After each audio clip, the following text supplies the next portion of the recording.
Yo, magandang araw mga kap. Kamusta kayong lahat? For today's video ay dreadlocks content muna tayo at meron tayong tatlong kliyente. Bali sa tatlong kliyente natin ay tatlong magkakaibang dreadlocks service yung papakita natin sa inyo mga kap.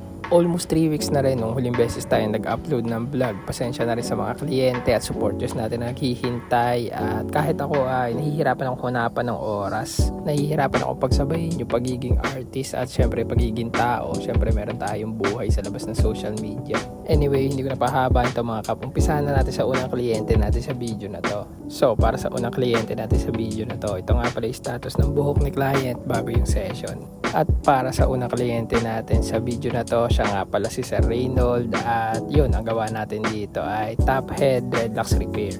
Medyo matagal na rin mula nung naganap yung session namin ni Sir Reynold. So hindi ko na rin matandaan yung ilang detalye sa mga napag-usapan namin. Pero sa pagkakaalam ko ay dahil lang siya sa atin dito sa may Lipa City, Batangas. Actually ay sinudupan natin siya sa may Lima outlets para lang hindi siya maligaw kasi hindi pa nga niya masyadong kabisado tong lugar natin. So tayo na lang yung nag-adjust, sinundo natin siya at hinatid natin after ng session.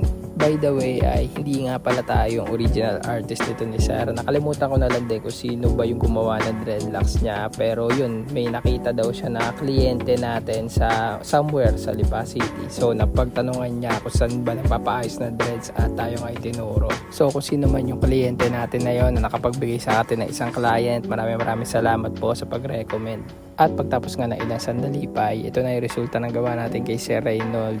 Gusto ko pa sanang applyan ng treatment ng dreadlocks ni Sir para mas maganda pa yung resulta. Ang problema lang ay nagmamadali na yung kasama niya that time. So yun, babawi na lang ako kay Sir Reynold sa mga susunod pa naming session. At dito naman tayo sa second client natin sa video na to. Ito nga pala yung status ng buhok ni client bago ganapin yung session. At para sa second client natin, ang gawa naman natin dito ay natural hair dreadlocks. Para sa second client natin sa video na to, siya nga pala si Sir Nestor na nagmula pa dumayo sa atin all the way from Mabini, Batangas. Bali, ito nga pala yung second time na pumunta sa atin si Sir Nestor kasi yung first time na pumunta siya sa atin ay nagkataon na meron tayong home service nung araw na yon. Inabutan naman tayo ni Sir Nestor sa bahay bago tayo umalis kaya napaliwanag natin na maayos sa kanya na may naka-schedule sa atin that day. So yun, nirisked na lang natin yung araw para sa kanya at ito na nga yung araw na yon. Yun ang main reason mga kap kung ba't ini-encourage ko yung mga kliyente natin na mag-down payment kapag may sure date na kayo na magpapagawa para maiwasan natin yung conflict. Mura lang naman reservation fee natin mga kap, 500 lang at ileles pa natin yun sa total bill nyo. So bago natin magpatuloy sa session ay ito nga pala, pumutrip muna kami ni Sir Nestor kasi lunchtime na nga pala na to nung pumunta siya sa atin. After nung partitioning ay yan, kakain muna kami. Since natural dreadlocks yung gagawin natin ay katulong ko yung dalawa kong guardian angel, si Pinsan Yuri at si Pinsan Dan. Tatlo kaming gumana ng dreadlocks nito ni Sir Nestor. Bale mga kap, ito nga palang kliyente natin na si Sir Nestor ay hindi na rin siya bago sa dreadlocks. Actually ay dati na rin siyang dreadhead. Old school dreads pa nga yung nakakabit sa kanya that time. Pinakita niya sa atin yung mga picture niya at napakalupit.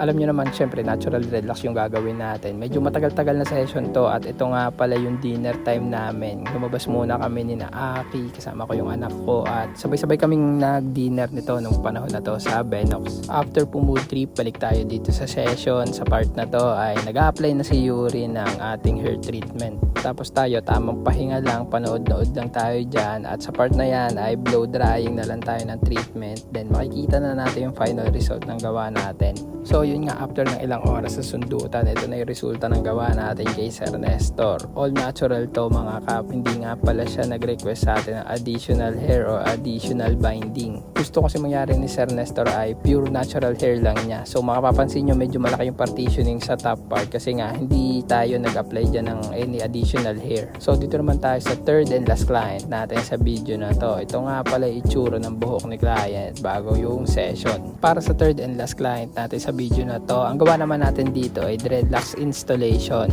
Nung araw na to may dumating pa sa ating walk-in client at magpapa-cornrow siya. So siya muna yung ginawan ko habang si Yuri ay nagpa-partition kasi mabilis lang naman gawin tong cornrows. Nakakahiya rin kasi pauwiin kasi sabi nga nito ni client nagmula pa sila sa may Quezon province. So medyo malayo-layo rin dinayo niya para magpa-cornrow. So inuna ko muna siya, mabilis na naman siyang gawin at naintindihan naman ni client yon. At after ng ilang minuto o oras, ito tapos na natin yung cornrows ni Sir. Tingnan nyo naman kung gaano kabisa yung gawa natin sa kanya. Bagay na bagay din talaga sa kanya yung cornrows na ginawa natin. Bali yung design na to ay hinanap lang niya online. Meron siyang reference na pinakita sa atin at kinopya lang natin. At swak na swak din talaga kay bossing. Bagay na bagay sa kanya yung cornrows na napili niya. Kung gusto nyo rin ng ganito kabisa na cornrows ay message nyo lang ako. Syempre alam nyo na kung saan ako hahanapin. Balik na tayo dito sa third and last client natin. By the way, siya nga pala si Sir Jacob Nathaniel, all the way from Mabini, Batangas din. Itong si Sir Jacob at si Sir Nestor ay magkatrabaho sila, magkakatropa sila. Actually parang siya ay nirecommend lang tayo ni Sir Nestor sa kanila. Pero ang original na nag-recommend sa atin sa kanila ay si Sir Ian. Kung natatandaan nyo, si Sir Ian Amboy. Nakakatuwa rin na nanganganak na rin yung mga kliyente natin doon sa Mabini. Marami na rin tayo nagawan dyan. At all thanks din sa mga kliyente natin na nagre-recommend at nagtitiwala sa mga gawa natin. Ito kasing sina Sir Ian, sina Sir Nestor at sina Sir Jacob ay mga divers sa Mabini. Alam nyo naman yung Mabini ay parang diving capital natin sa Philippines. Kaya nakakatuwa rin kasi parang sila yung nagre-represent sa atin doon. Syempre nakaka-proud isipin na habang nagdadive sila doon ay suot-suot nila yung corona na ginawa natin. At ito na nga pala, by the way, tapos na tayo dito kay Sir Jacob. Ito na yung resulta ng gawa natin sa huli at pangatlong kliyente natin sa video na to. So dito na matatapos tong video na to mga kap. Kung gusto niyo ng ganito kabisa na dreadlock, syempre alam niyo na kung saan ako hahanapin. Located lang ako sa Lipa City, Batangas. Open for home service kahit saan. Gumagawa po tayo ng dreadlocks, afro curl, braids and cornrows. Meron tayong Facebook, YouTube and TikTok, The Dreadlocks Factory.